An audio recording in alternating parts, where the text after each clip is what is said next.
ডুঙ্কির drop five অর্থাৎ ও মাহি গানটার মধ্যেই কিন্তু ডুঙ্কি ছবির অনেকটা সাসপেন্স লুকিয়ে রয়েছে।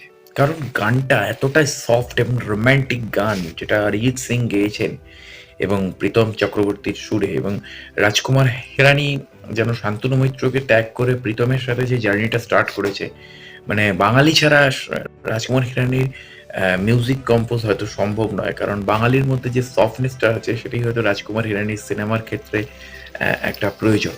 এবং সেই জায়গা থেকে দাঁড়িয়ে ও মাহি গানটার মধ্যে আমরা 58 বছরের সেই একটা যুবককে দেখতে পাচ্ছি, যে যুবক একটা কালো আলখাল্লা পরে যখন এগিয়ে আসছে গলায় স্কার্ফটা দিয়ে, আহ, মুখের ভাষা আটকে যাচ্ছে, মানে কিছু বলার আর থাকছে না।